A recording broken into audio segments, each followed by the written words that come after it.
Di akhir Jigokuraku season pertama, Gabimaru akhirnya kembali mengingat tujuannya untuk mendapatkan ramuan keabadian demi bisa pulang dan hidup bersama istrinya, yaitu Yui, sambil mulai menguasai kekuatan Tao. Namun di saat yang sama, para karakter juga menyadari kalau rahasia Pulau Shinsenkyo dan kekuatan para Tencent masih jauh lebih besar, menandakan pertarungan sebenarnya baru saja dimulai. Lanjut kita ke Jigokuraku season kedua. Di awal episode, kita langsung diperkenalkan sama seorang Algojo dari klan Asaemon yang namanya Jika. Jadi ceritanya, dia lagi dimintai keterangan sama bawahan Shogun soal Pulau Shinsenkyo. Karena dia termasuk orang yang berhasil balik hidup-hidup dari sana. Nah, Jika pun mulai cerita kalau sebenarnya dia baru saja pergi ke pulau itu sekitar 2 hari yang lalu. Waktu itu dia ditugasin buat ngawasin seorang kriminal yang dijuluki Buddha pembunuh, yaitu Horubo. Tapi sebelum mereka sempat sampai ke pulau, kejadian kacau malah terjadi di atas perahu. Horubo tiba-tiba berantem sama Asachobai dan akhirnya tewas di sana. Meski begitu, Jika sendiri sempat menginjakan kaki di Pulau Shinsenkyo. Masalahnya, bahkan sebelum benar-benar sampai ke pulau, sekitar 60 orang yang ikut perjalanan itu sudah lebih dulu kehilangan nyawa. Karena situasinya semakin gila, Jika akhirnya memutuskan buat balik dan melaporkan kejadian itu, sekaligus memberikan kabar ke keluarga para korban. Lalu, dia juga memberikan peringatan ke pihak Shogun supaya jangan macam-macam sama pulau tersebut. Menurutnya, Shinsenkyo itu bukan tempat biasa, bahkan bisa dibilang bukan bagian dari dunia ini. Mendengar ucapan itu, salah satu bawahan Shogun langsung naik darah. Soalnya, perkataan Jika tadi terdengar seperti sedang menyindir kalau Shogun itu bodoh karena berani mengusik Pulau Shinsenkyo. Untungnya, juniornya Jika yang bernama Sugen langsung buru-buru minta maaf atas sikap seniornya itu. Setelah suasananya agak tenang, bawahan Shogun kemudian membacakan surat perintah resmi dari Shogun. Isinya menyatakan kalau ekspedisi ke Pulau Shinsenkyo akan dilakukan lagi, dan Sugen ditugaskan untuk mengawasi orang-orang yang nantinya mendarat di sana. Begitu mereka keluar dari tempat itu, Sugen langsung menegur Jika karena tadi terlalu berani bicara di depan pihak Shogun. Di situ, Sugen juga menjelaskan kalau orang-orang yang bakal dikirim ke pulau kali ini adalah para ninja dari Iwagakure. Soalnya, para tahanan yang sebelumnya direncanakan untuk dikirim ternyata sudah lebih dulu dihabisi oleh ninja-ninja dari desa tersebut. Makanya sekarang, pemimpin Iwagakure bekerja sama dengan pihak Shogun untuk menjelajahi Pulau Shinsenkyo dengan mengirim para ninjanya. Di tengah obrolan itu, Sugen bahkan menyuruh Jika buat ikut ke pulau itu lagi. Tapi tanpa ragu, Jika langsung menolak mentah-mentah. Sugen sendiri sampai terlihat sedih dan hampir menangis. Dia sebenarnya khawatir sama teman-temannya yang sudah lebih dulu berangkat ke pulau itu. Tapi sampai sekarang belum juga kembali. Menariknya, ternyata Jika juga membawa potongan tubuh monster dari Pulau Shinsenkyo. Waktu Sugen mencoba menyentuhnya, dia merasa aneh karena tidak merasakan sedikit pun energi kehidupan dari benda itu. Setelah itu, Sugen menemui 2 ninja dari Iwagakure yang nantinya akan berangkat bersama Jika. Jadi, totalnya ada 4 orang yang akan menuju pulau tersebut. Lalu, adegan berpindah ke markas para Tencent, yaitu para dewa yang menguasai Pulau Shinsenkyo.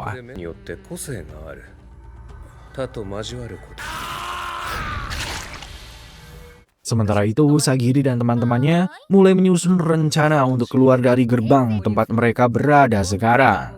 Soalnya kalau terus diam di sana, justru bisa makin berbahaya. Sagiri sendiri punya satu tujuan yang jelas, yaitu dia ingin keluar dari pulau itu dengan selamat. Tentunya bersama teman-temannya yang masih hidup. Setelah itu ceritanya pindah ke rombongan Gabimaru yang lagi jalan menuju istana di Pulau Shinsenkyo.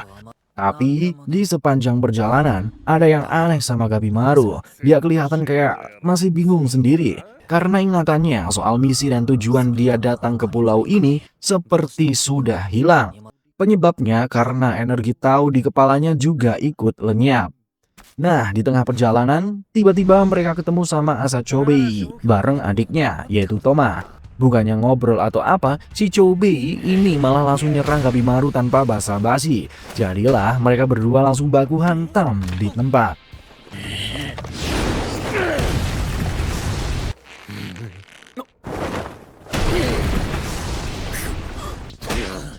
そして資格を奪う Tapi anehnya si Chobe ini tetap bisa bangkit lagi kayak enggak terjadi apa-apa. Ternyata tubuhnya sudah bercampur sama cairan rantan waktu dia dibuang ke lubang sebelumnya. Jadi tubuhnya sekarang beda dari manusia biasa. Di tengah pertarungan itu, Mei sempat memperingatkan kalau tahu milik Chobe makin membesar. Benar saja, nggak lama kemudian Chobe bangkit lagi dan langsung membanting Gabimaru dengan keras. Melihat itu, Kantetsusai dan Fuchi sampai heran. Soalnya barusan mereka lihat sendiri leher Chobe sudah dipatahkan, tapi dia masih bisa berdiri lagi dan lanjut bertarung. Pertarungan pun terus berlanjut. Dari situ kelihatan kalau Chobe sekarang punya kemampuan regenerasi. Meski Gabimaru sempat menghancurkan beberapa organ tubuhnya dengan serang brutal, namun Chobe tetap bisa pulih lagi. Bahkan Gabimaru sendiri sampai terlihat sedikit kaget melihat kemampuan itu. Lama-lama posisi Gabimaru malah mulai terdesak. Serangan Chobe makin lama makin kuat, sementara Gabimaru terlihat agak kesulitan menahan serangan-serangan itu. Melihat kondisi itu, Kantetsusai lalu bertanya ke Mei kenapa Gabimaru terlihat lebih lemah dari biasanya. Mei pun menjelaskan kalau tahu milik Gabimaru sekarang terasa aneh, bahkan bisa dibilang hampir tidak ada. Mei kemudian bilang sesuatu yang cukup menarik. Kalau Gabimaru ingin menang, dia justru harus menerima kelemahannya. Karena menurut Mei, kekuatan saja tidak cukup. Justru kelemahan itu bisa menjadi benih dari kekuatan yang sebenarnya.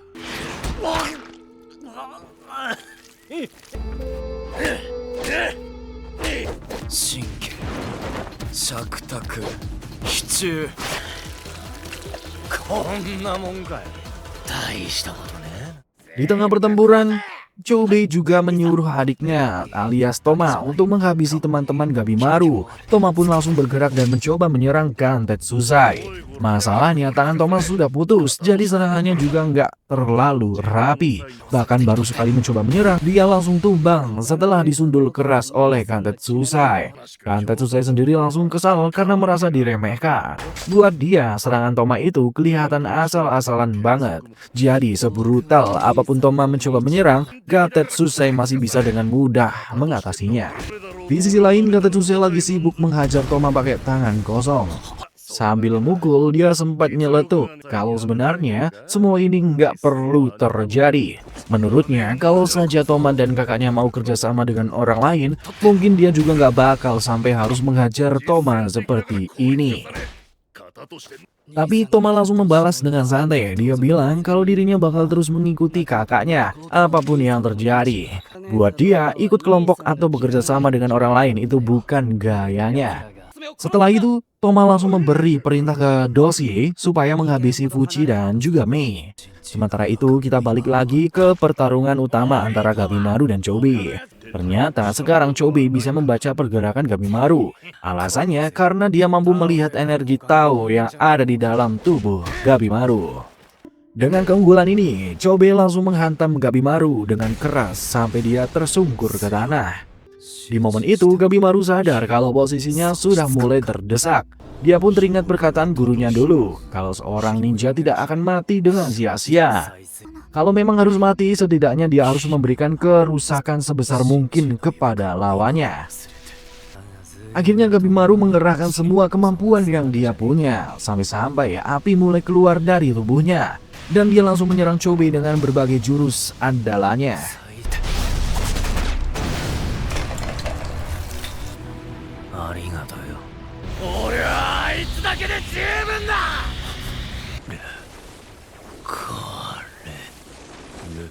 Di situ terlihat kalau keduanya benar-benar mengerahkan seluruh kekuatannya. Bahkan Chobe sampai berubah menjadi makhluk aneh yang mirip iblis. Melihat perubahan itu, Toma sampai kaget sendiri dengan kondisi kakaknya. Pertarungan mereka jadi makin brutal. Saking gilanya duel itu, orang-orang yang melihatnya pun sampai merasa khawatir.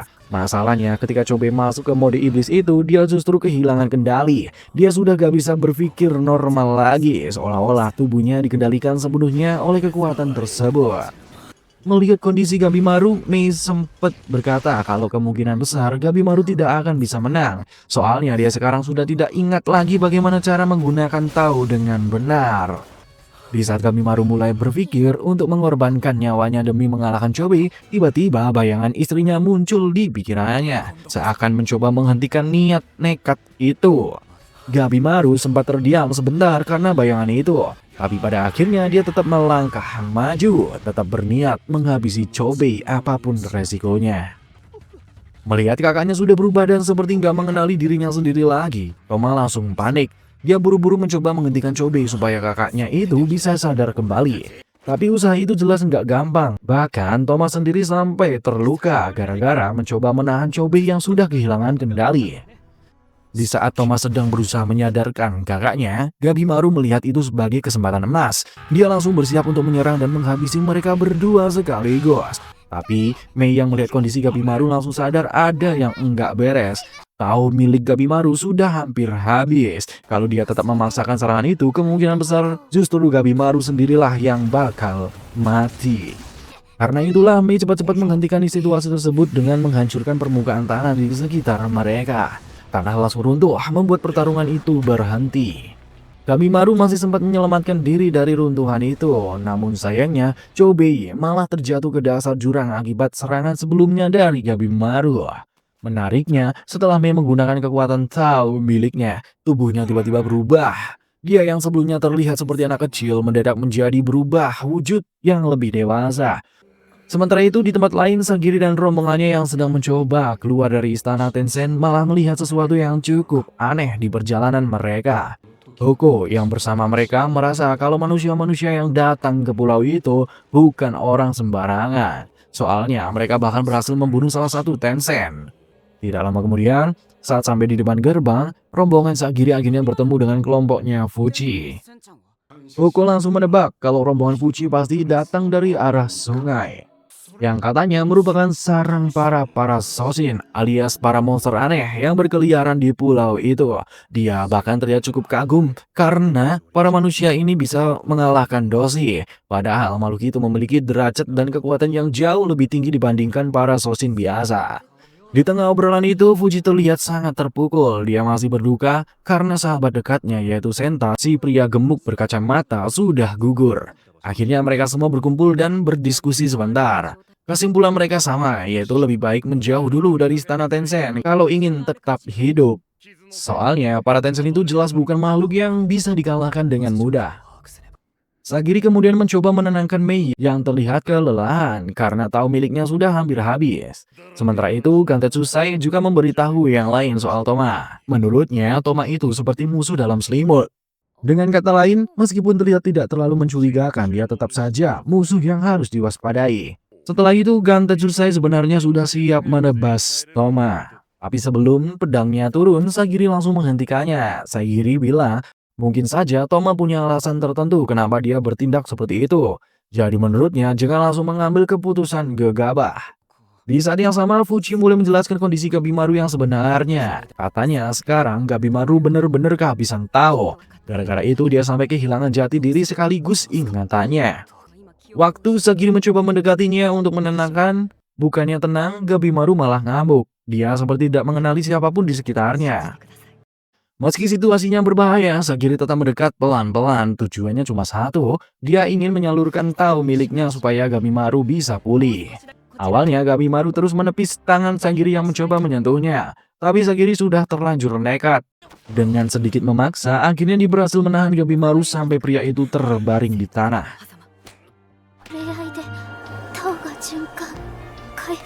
Melihat adegan itu, Gantetsusai malah salah paham. Dia mengira Sagiri sedang melakukan Bochi Jutsu, alias semacam teknik bercinta yang katanya digunakan para Tensen. Mei langsung membantah, dia bilang itu jelas bukan Bochi Jutsu, walaupun efeknya memang agak mirip. Sementara itu kita diperlihatkan lagi kondisi Chobe yang sebelumnya jatuh ke jurang. Ternyata dia masih hidup. Chobe mulai sadar kalau dirinya hampir saja kehilangan jati diri karena dilahap oleh Tao miliknya sendiri. Parahnya lagi, tempat dia jatuh ternyata adalah sarang para Soshin. はうまいんだろうな。 Di sisi lain, rombongan Sagiri sekarang sudah masuk ke dalam sebuah goa. Di sana, Gantetsusai sempat meremehkan Sion karena menurutnya Sion terlalu takut hanya dengan mendengar nama Tencent saja. Tapi Sion langsung menjawab dengan serius. Menurutnya wajar kalau dia takut. Soalnya waktu melawan Tencent kemarin, mereka bahkan butuh 5 orang sekaligus hanya untuk menghadapi satu Tencent saja. Dan itu pun tetap terasa sangat sulit. Di tengah pembicaraan itu ternyata ingatan Gabimaru akhirnya kembali seperti semula. Ketika Sion bertanya tentang pengalamannya melawan Tencent, Gabimaru mengakui kalau dia sendiri sempat merasa takut saat menghadapi makhluk itu. Walaupun begitu, dia tetap tidak bisa pulang begitu saja tanpa hasil. Lalu Yuzuriha ikut angkat bicara. Dia mengatakan kalau ada kemungkinan istri Gabimaru sebenarnya hanyalah ilusi yang diciptakan oleh gurunya sendiri. Tujuannya mungkin supaya Gabimaru bisa lebih mudah dikendalikan. Tapi di sisi lain, Gabimaru tetap keras kepala. Dia bersikeras ingin menyelesaikan misinya untuk mendapatkan ramuan keabadian. Tujuannya cuma satu, supaya bisa kembali bertemu dengan istrinya. Gabimaru benar-benar yakin kalau istrinya itu bukan ilusi yang dibuat oleh gurunya. Awalnya Gantetsusai agak kesal mendengar itu. Dia merasa Gabimaru seperti menyeret semua orang ke dalam masalah besar cuma demi bisa bertemu dengan wanita yang dia cintai. Tapi setelah melihat seberapa jauh Gabimaru berjuang demi istrinya, sikap Gantetsusai malah berubah. Dia justru jadi kagum. Menurutnya, kalau seseorang bisa melakukan semua itu demi orang yang dia sayangi, berarti dia memang pria sejati. Saat Gabimaru menunjukkan sisi lemahnya itu, Shion memperhatikan sesuatu. Energi Tao di dalam tubuh Gabimaru justru meningkat drastis. Mungkin ini yang dimaksud dengan keseimbangan Tao, di mana kekuatan dan kelemahan itu sebenarnya saling melengkapi.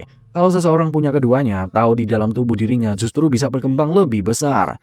Sementara itu di tempat lain, setelah Chobe berhasil menghabisi para Soshin, tiba-tiba seseorang muncul di belakangnya. Orang itu adalah salah satu pemimpin Tencent yang bernama Rin. Balik lagi ke dalam goa, kondisi Mei terlihat semakin memburuk. Melihat itu, Sagiri langsung meminta bantuan Fuji untuk membuatkan obat. Fuji akhirnya meracik obat demam sederhana untuk Mei. Sambil merawatnya, Fuji juga mulai bertanya.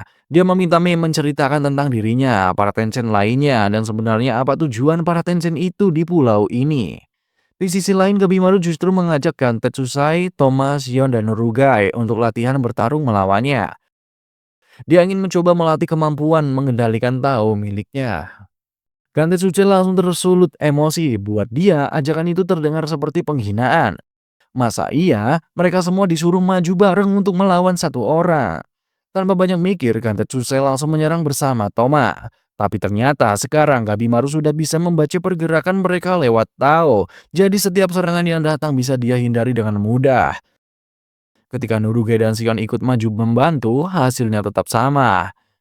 Serangan mereka tetap tidak mampu menjatuhkan Gabimaru. Bahkan Gabimaru menggunakan teknik semacam pembalik. Jadi dia memanfaatkan Tao milik lawannya untuk menyerang balik. Melihat itu, Norugai dan Shion sampai dibuat takjub.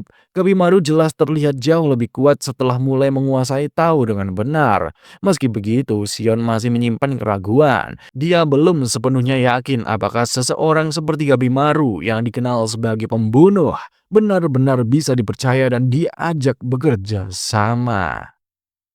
Shion sempat ngejelasin ke Gabimaru kalau Tao itu ternyata punya beberapa jenis. Katanya kalau mereka bisa ngerti dan memanfaatkan jenis Tao itu dengan benar, ada kemungkinan Tencent bisa dikalahkan. Di sisi lain, Toma datang menemui Gantetsusai buat minta diajarin ilmu pedang. Biar kelihatan serius, Toma sampai motong rambutnya sendiri di depan Gantetsusai. Aksi itu nunjukin kalau dia benar-benar niat belajar. Melihat kesungguhannya, akhirnya Gantetsusai luluh juga dan bersedia melatihnya. Buat Toma, dia rela melakukan apa saja asalkan bisa bertarung dengan kakaknya nanti.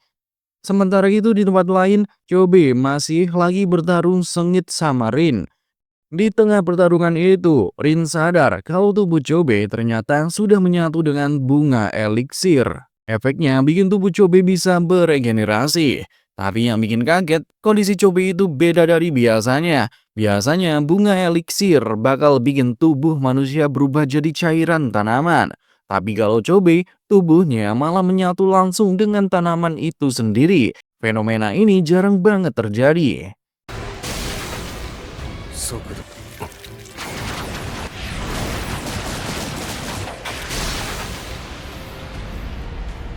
Serangannya begitu ganas sampai tubuh Rin hancur berkabing-kabing dan gak menunjukkan tanda kehidupan lagi.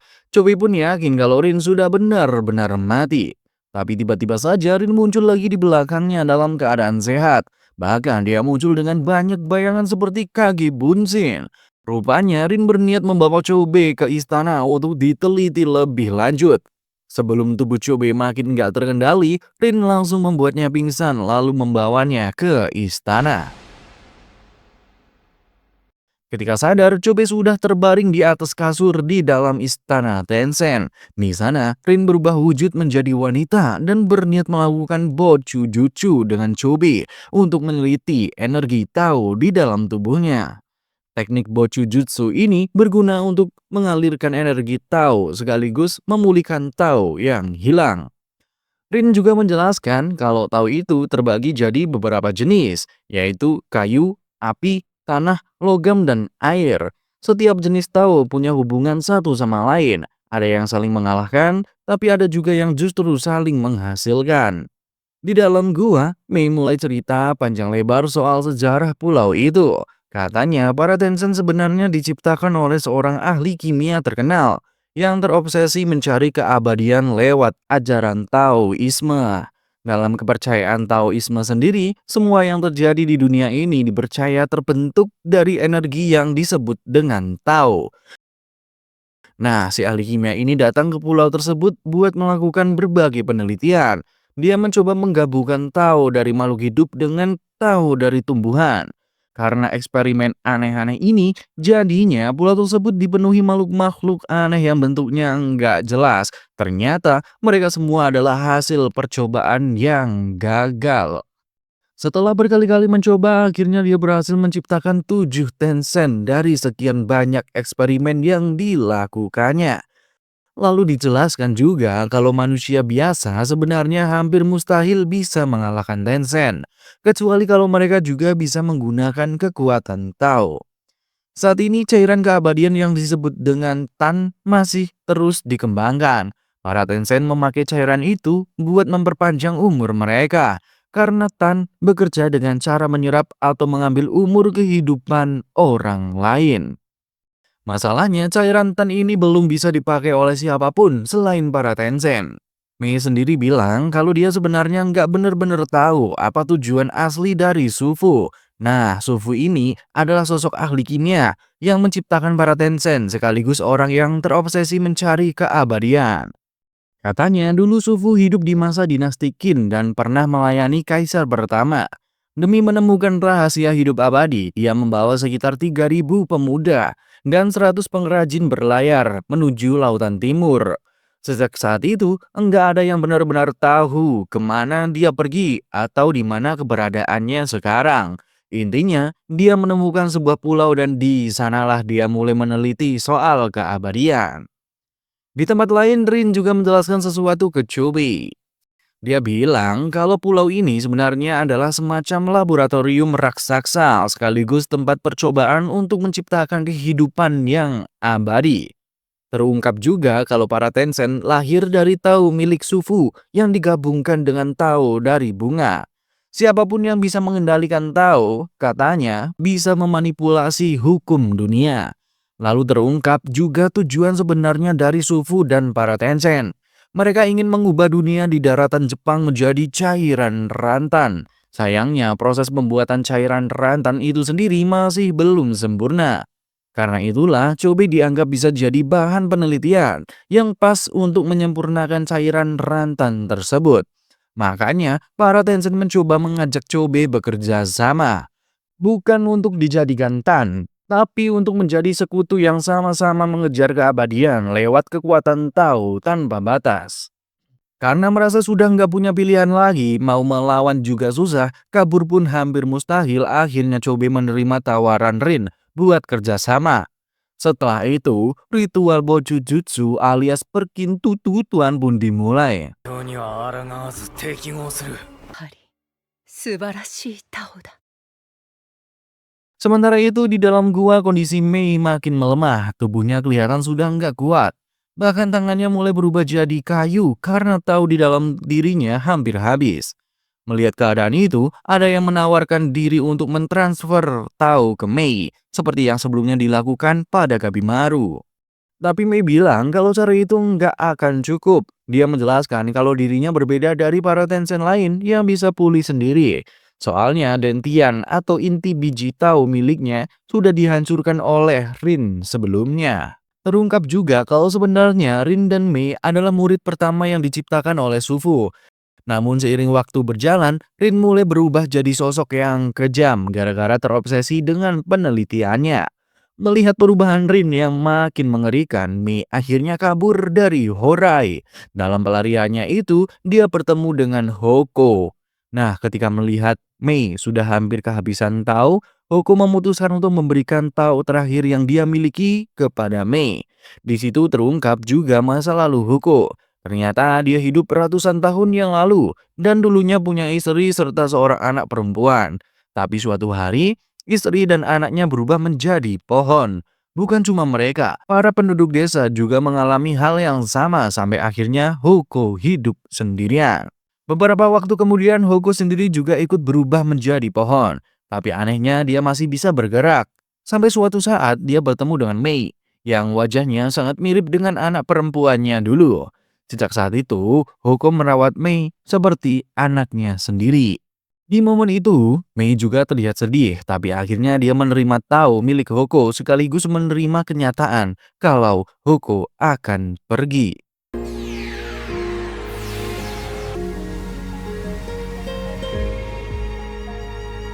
本当の家みたいだった。 Sementara itu di daratan Jepang, Sang Shogun memberi kabar ke bawahannya kalau ekspedisi ke Pulau Shinsenkyo kali ini akan mendapat tambahan pasukan. Ada 4 ninja elit dari desa Iwagakure yang ikut, ditambah lebih dari 50 ninja biasa. Tapi salah satu bawahan Shogun mulai curiga dengan kepala desa Iwagakure. Soalnya dia merasa aneh kenapa desa itu sampai mengirim begitu banyak ninja. Menurutnya, pasti ada tujuan tersembunyi di balik keputusan tersebut. Di sana, Aoki sempat nanya ke Sugen apakah dia yakin bisa mengendalikan para ninja dari Iwagakure. Termasuk 2 samurai Asaemon yang belum punya peringkat, yaitu Kiyomaru dan Isuzu. Tapi Sugen terlihat cukup percaya diri. Menurutnya, kemampuan mereka semua masih bisa diandalkan. Masalahnya si Kiyomaru ini malah bersikap kurang ajar ke Aoki. Dia terang-terangan ngomong dengan nada enggak sopan karena merasa diremehkan hanya gara-gara dia belum punya peringkat. Melihat itu, Isuzu langsung menegur Kiyomaru. Dia bilang kalau sikap seperti itu enggak pantas di depan perwakilan Shogun. Bahkan Isuzu sampai menghunus pedangnya ke arah salah satu ninja elit dari Iwagakure, seolah ingin menunjukkan kemampuannya. Yang menarik, ninja itu sama sekali nggak bergerak walaupun pedang Isuzu sudah melintas dan sampai memotong topengnya. Melihat kejadian itu, Isuzu malah makin kesal ke Kiyomaru karena sikapnya yang arogan. Dia juga langsung meminta maaf kepada para ninja dari Wagakure atas kejadian barusan. Tapi salah satu ninja elit malah santai saja. Dia bilang kalau sebenarnya nyawa seorang shinobi memang sepenuhnya milik tuannya. Dan kali ini tuan mereka adalah para samurai Asaemon. Jadi para ninja dari Iwagakure akan tetap setia menjalankan perintah. 志や心はあり Kiyomaru yang masih nggak percaya dengan ucapan itu langsung menantang mereka untuk membuktikannya. Tanpa ragu sedikit pun, salah satu ninja langsung maju. Lalu tiba-tiba menggorok lehernya sendiri. Para samurai yang melihat kejadian itu langsung terkejut. Mereka nggak nyangka kalau kesetiaan seorang shinobi bisa sampai segitunya. Di situ juga terungkap kalau sebenarnya misi para ninja dari Iwagakure adalah untuk membunuh Gabimaru sesuai perintah dari kepala desa mereka. Sugen sendiri bilang kalau nanti dia bertemu dengan para kriminal yang masih hidup di pulau itu, dia berencana langsung mengeksekusi mereka di tempat. Singkat cerita, rombongan itu akhirnya sampai di Pulau Shinsenkyo. Tapi baru saja menginjakan kaki di sana, mereka langsung disambut oleh sosok monster bernama Soshin. Sementara itu di dalam gua, Sion langsung menyadari kalau Sugen dan rombongannya sudah tiba di pulau tersebut. Dia bisa merasakan energi Tao milik Sugen karena dulu mereka sering berlatih bersama. Balik lagi ke pantai guys, di sana terlihat Sugen ternyata nggak mau menggunakan pedangnya sembarangan. Dia punya prinsip kalau pedangnya hanya dipakai untuk menebas para kriminal saja. Makanya saat melawan Soshin, dia memilih bertarung dengan tangan kosong. 波を見れば生命のフチ君から教わった。 Aksi itu langsung bikin para bawahannya melongo karena kagum melihat kemampuan Sugen. Di dalam gua, para samurai mulai ngobrolin soal masa lalu Sugen. Mereka cerita kalau Sugen itu dikenal sebagai orang yang super kaku dan sama sekali nggak punya belas kasihan terhadap para kriminal. Sagiri lalu menceritakan sebuah kejadian waktu Sugen pernah menginterogasi bos Yakuza yang terkenal kejam. Namanya adalah Gin Hebi. Masalahnya, Gin Hebi ini keras kepala banget. Dia sama sekali nggak mau buka mulut tentang di mana lokasi para anak buahnya. Karena kesal, Sugen akhirnya mengambil langkah ekstrim. Dia langsung memenggal kepala para anak buah Gin Hebi yang baru saja ditangkap. 役人も手を焼いていたそうです。そこに呼ばれた修験殿は Melihat sikap Sugen yang tegas dan tanpa ragu itu, Sang Shogun sampai memberi dia hadiah khusus. Sugen diberi pakaian istimewa dan juga pedang legendaris bernama Fuributsu Kanaiki. Meski begitu, Sagiri bilang kalau sebenarnya Sugen bukan orang jahat. Dia justru sangat baik kepada teman-temannya dan juga kepada para muridnya. Tiba-tiba, Fuji malah membocorkan sesuatu yang bikin suasana jadi agak canggung.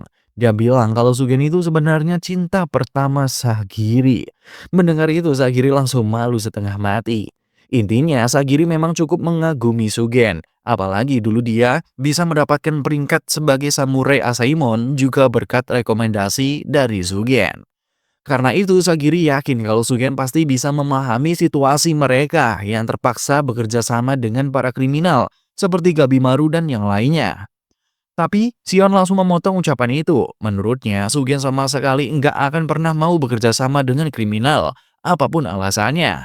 Sion sendiri mengakui kalau dia sebenarnya menghormati Sugen sebagai seorang samurai. Apalagi mereka juga pernah berteman baik. Tapi satu hal yang pasti, Sugen adalah tipe orang yang enggak pernah memanfaatkan penjahat dalam kondisi apapun. Bahkan kalau ada samurai Asaemon yang bekerja sama dengan kriminal seperti Sion, Sagiri, dan yang lainnya, Sugen juga nggak akan segera menghukum mereka. Sementara itu, ketika Sugen menemukan jasad atasannya, yaitu Aizen, dia terlihat sangat terpukul. Soalnya dulu Aizen adalah orang yang menerima Sugen menjadi bagian dari samurai Asaemon. Waktu Sugen masih muda, orang tuanya dibunuh oleh para kriminal. Sejak saat itu, dia benar-benar membenci penjahat. Bahkan ada satu kebiasaan sadis dari Sugen, yaitu dia sering memakai pedang yang tumpul saat bertarung supaya orang yang dia tebas merasakan penderitaan yang lebih lama. Singkat cerita, Sugen akhirnya melakukan ritual penghormatan untuk kepergian Aizen. Tapi di tengah-tengah ritual itu, tiba-tiba Doshi bersama para Soshin muncul dan langsung bikin situasi jadi tegang. Kyomaru dan Isuzu pun segera berdiri di depan buat melindungi Sugen.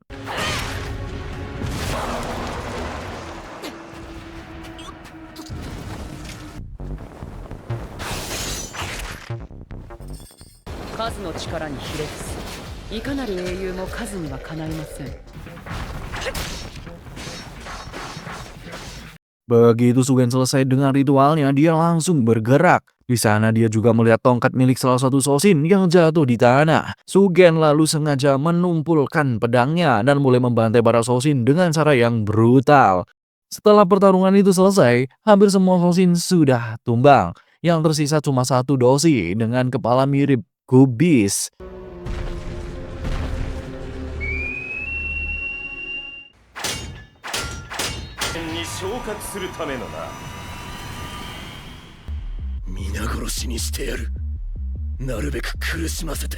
Sugen kemudian menangkap makhluk itu dan mulai menginterogasinya dengan cara yang cukup sadis, sambil mencabik-cabik kulitnya untuk memaksanya bicara. Tidak lama kemudian, Jika datang dan mencoba membujuk Sugen supaya kembali ke daratan Jepang. Dia ingin Sugen melapor kepada Shogun tentang spesies aneh yang mereka temui di pulau ini. Meski begitu, dia tetap bersikeras tidak akan pulang sebelum misinya selesai, yaitu menemukan ramuan keabadian dan membasmi semua monster yang ada di pulau itu. Di sisi lain, Sion mengusulkan kepada kelompoknya supaya mereka membagi diri menjadi 2 tim. Satu kelompok fokus mencari ramuan Tan, sementara kelompok lainnya mencari jalan keluar dari pulau itu. Namun menurut Mei, kalau mereka ingin kabur dari pulau itu, mereka harus melewati Horei, yang merupakan markas para Tencent. Sion lalu menjelaskan lagi soal Tao. Katanya setiap Tao punya atribut berbeda, dan masing-masing atribut itu bisa saling mengalahkan atau justru saling melengkapi satu sama lain. Yuzuriha kemudian memberi pendapat kalau mungkin lebih baik mereka bergerak sendiri-sendiri saja. Menurutnya, kelompok ini sebenarnya terbentuk karena keadaan, bukan karena benar-benar saling percaya. Sion juga mengakui ada benarnya ucapan Yuzuriha. Lagi pula, mereka semua berkumpul bukan karena ikatan kuat. Jadi sebenarnya, nggak ada kewajiban buat saling melindungi atau mempercayai satu sama lain. Akhirnya Sion memberi pilihan, siapa yang mau bergerak bersama boleh masuk ke dalam gua, dan yang ingin berjalan sendiri silahkan tetap di luar.